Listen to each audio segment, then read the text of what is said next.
पंचम अध्याय। कार्तिक तथा अन्य मासों में किए जाने वाले इन पवित्र व्रतों की जानकारी प्राप्त करने के बाद नारद जी के मन में यह जानने की अभिलाषा जागी कि कार्तिक मास के लिए सर्वश्रेष्ठ व्रत कौन सा है। उन्होंने इस बारे में ब्रह्मा जी से पूछा। ब्रह्मा जी ने उत्तर में कहा, हे पुत्र, अब मैं तुम्हें उस परम गोपनीय और अटल फलदायी नक्त व्रत के बारे में बताता हूँ, जो सुख, सौभाग्य और मोक्ष के साथ साथ स्त्रियों को अटल सुहाग भी देता है। परम पवित्र और पाप नाशक इस नक्त व्रत को विधिवत करने से सौभाग्यवती स्त्रियां मनोवांछित फल पाती हैं। इसलिए यह नक्त व्रत सौभाग्यवती स्त्रियों को अवश्य ही करना चाहिए। इस व्रत की इतनी महत्ता सुनकर नारद जी के हृदय में इसके विधि विधान को जानने की अभिलाषा जागृत हुई। नारद जी की जिज्ञासा शांत करते हुए ब्रह्मा जी ने मुस्कुरा कर कहा, वत्स, यह अति गोपनीय और देव दुर्लभ व्रत है, परंतु तुम्हारे से स्नेह और लोक कल्याण की भावना से कार्तिक मास के इस विशिष्ट व्रत के बारे में बतलाता हूँ। व्रत करने वाला आश्विन शुक्ल पूर्णमासी को प्रातः काल उठकर शौच आदि से निवृत्त होकर दंत मंजन आदि करे। इसके बाद 2 नदियों के संगम, नदी, सरोवर, कुंड अथवा कुएं पर या फिर घर में ही स्नान करे।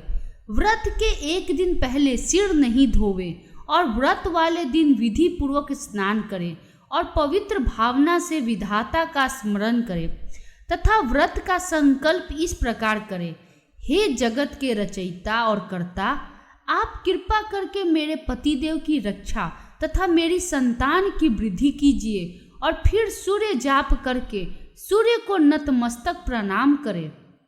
उस दिन सुंदर वस्त्र और आभूषण धारण करे। दिन में भोजन अथवा जलपान कदापि नहीं करना चाहिए। पूरे दिन निराहार रहकर भजन, कीर्तन और पूजा में दिन व्यतीत करना चाहिए। पूजन विधि के बारे में ब्रह्मा जी ने कहा कि सायंकाल में हमारी चांदी के पात्र में दूध डालकर पूजा करनी चाहिए। सोना, चांदी, तांबा अथवा मिट्टी की ब्रह्मा की प्रतिमा बनावे, उसको लाल वस्त्र पहनावे और विधि पूर्वक पूजन करे। चांदी के पात्र में रखे हुए दूध को सोने की मथनी से मथे।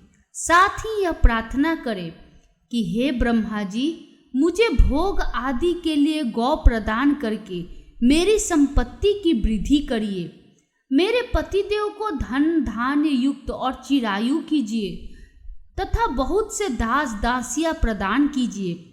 इसके पश्चात ब्राह्मण को भोजन करावे और अपने कुल के वृद्धों और वृद्धाओं को बहुत स्वादिष्ट पकवान खिलाओं को देखकर स्वयं भी भोजन करे।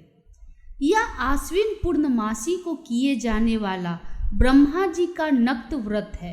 यह व्रत सब प्रकार के पापों का नाश करने वाला, समस्त कामनाओं को पूर्ण करने वाला तथा ज्ञानी पुरुषों को मुक्ति देने वाला है। भगवान जप, तप तथा तीर्थ स्नान से उतने प्रसन्न नहीं होते जितने कि इस व्रत से होते हैं।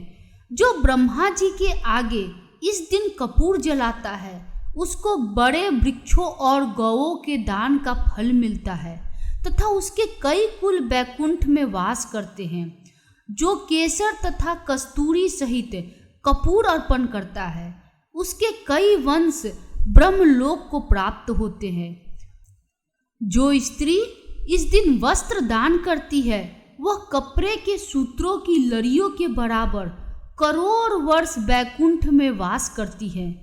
जो गहने दान करती है, उसको ब्रह्मलोक की प्राप्ति होती है। जो स्त्री हृदय में ब्रह्मा जी का नाम लेती है और मस्तक पर निर्माल्य धारण करती है, वह सदैव सौभाग्यवती और पतिव्रता बनी रहती है। इस व्रतधारी को अश्विन शुक्ल पूर्णमासी को स्नान पूजन कर ब्राह्मणों को भोजन तथा वृद्ध जनों का पूजन करना चाहिए। सायंकाल ब्रह्मा जी का पूजन कर प्रार्थना करे, हे ब्रह्म विधाता, यह व्रत मैंने आपके निमित्त किया है, अतः इसमें किसी प्रकार की कोई कमी हो तो उसको आप स्वयं ही पूरा कर ले।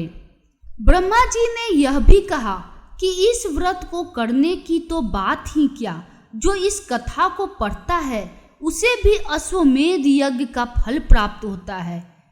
इति पंचम अध्याय समाप्तम।